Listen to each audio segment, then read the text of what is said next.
Go for it. Okay. Bro, I'm adjusting my attitude. We need a masseuse that comes in here like once a month. I know. Or a bartender. Hi, welcome to Days of Our Eyes. I'm Dr. King. And I'm Dr. Chow. Today, we're going to get back to basics. We're going to talk about hyperopia, myopia, presbyopia, all the opias. How's that? All right.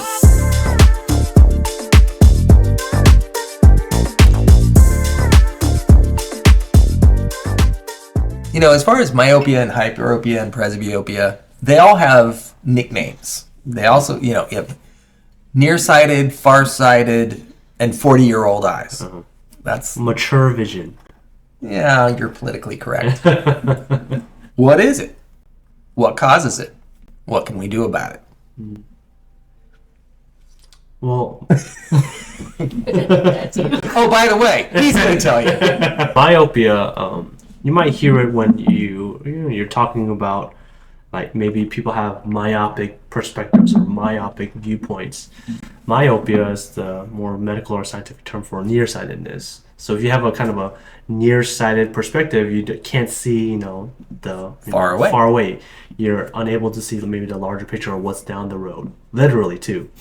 So myopes or people with myopia usually have a larger eyeball. So when we look at how refractive error or refractions in our eye, Refracting means bending of light. bending of light, and how our eyeball focuses images onto our eyes, people who have myopia can only really resolve or see things clearly when they're close. Usually, it depends on how much myopia or how much nearsightedness you have, but it really comes down to anything past a certain distance, out in the distance, out far away, things are blurry and hard to see.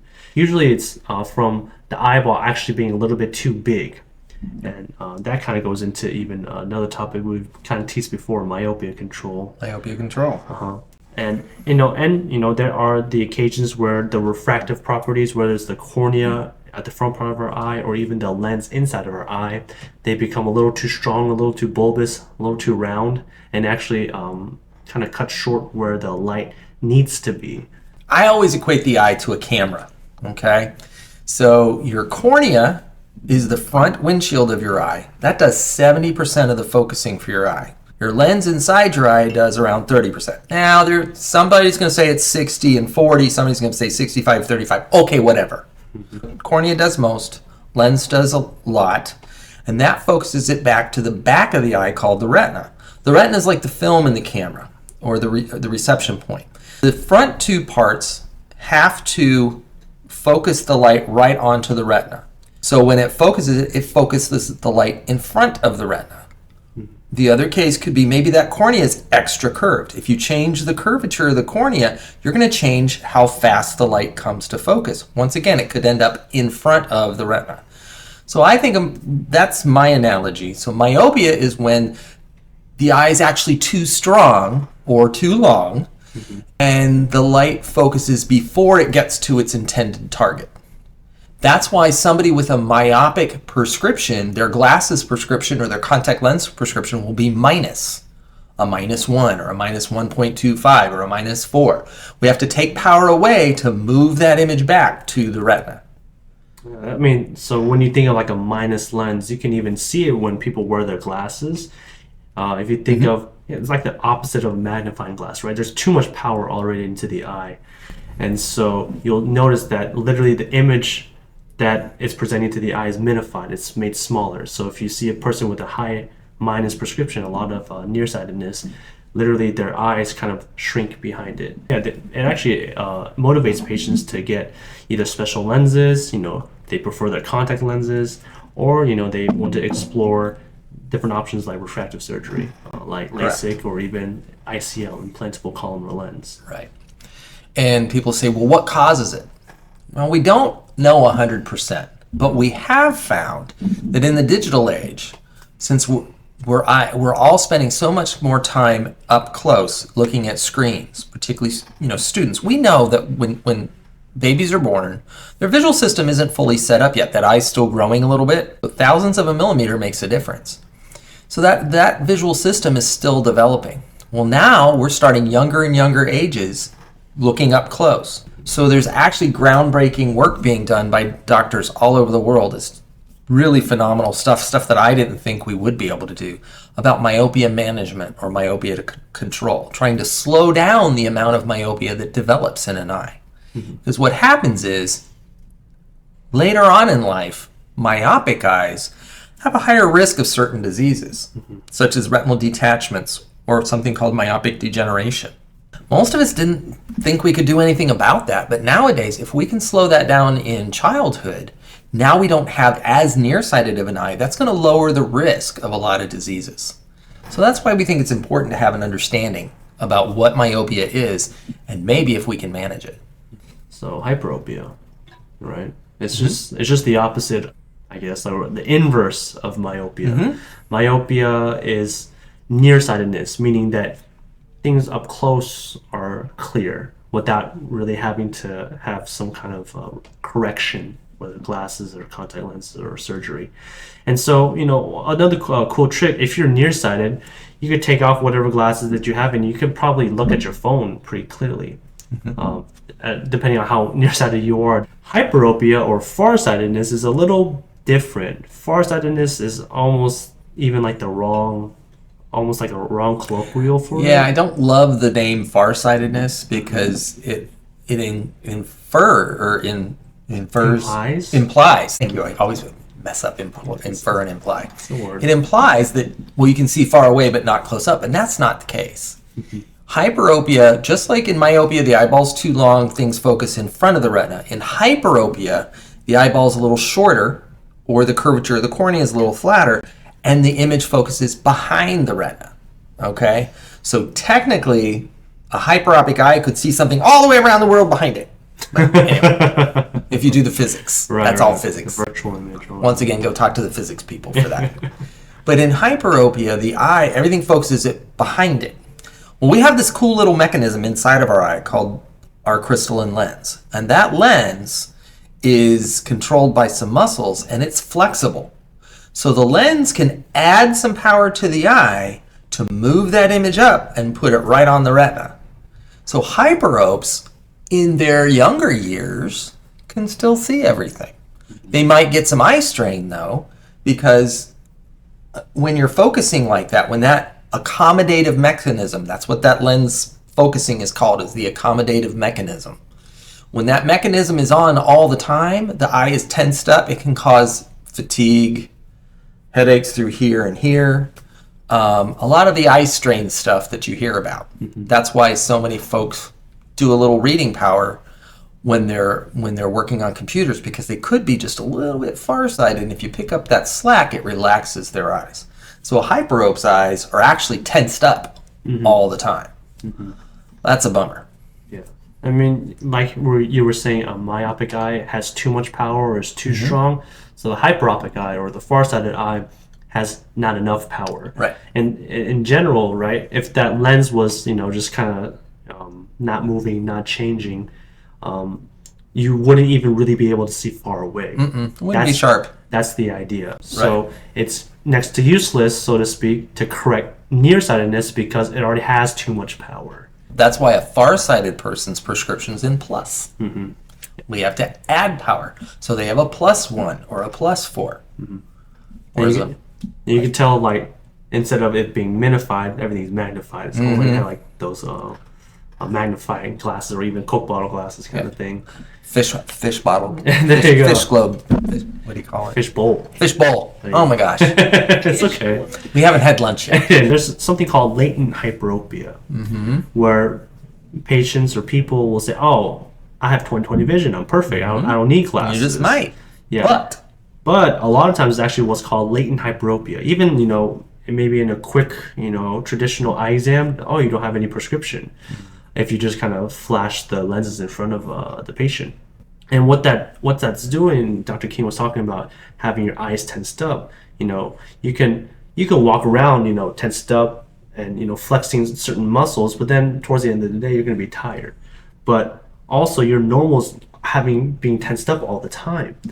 So you don't know what your normal kind of relaxed state is. You don't know if you're compensating all the time. That's why we always recommend getting a yearly or routine eye exam. Even though if you feel that you're healthy, you're seeing comfortably, they might be able, or we might be able to tease out something that you've been hiding or compensating your whole life. And maybe you're kind of you're handicapping yourself by not, exploring the possibility that yes, you're still capable, you're still healthy, but you might be able to function more comfortably and maybe even to another level with the right kind of correction in front of your eyes. I've seen that in students a lot. There can be students that are, marked, not good at reading, learning disabled. They have certain stumbling blocks. Here, they're just struggling to focus. They're working twice as hard to focus as the kid sitting next to them. Well, that puts them at a disadvantage. And sometimes we can even the playing field. So one of the big ones is we kids can be farsighted and they can focus it out. They're still going to pass that screening that they do at school, but that's not substituting an eye exam with a doctor to look for those circumstances that could impair learning. So hyperopes really do have a disadvantage when it comes to learning. Whereas myopes are going to say, I can't see the board. Yeah, that's very true. And this accommodative system, this focusing power that we have in our eyes is tied to a lot of different things. Just like when you're kind of bending an arm, it's not just one muscle you're activating. You're activating probably half a dozen other ones. Same with our eyes. When we flex those muscles to accommodate, it triggers all the other muscles and reflexes around our eyes, and that's what causes this strain. It's not just these small muscles inside the eye, but it's activating everything else.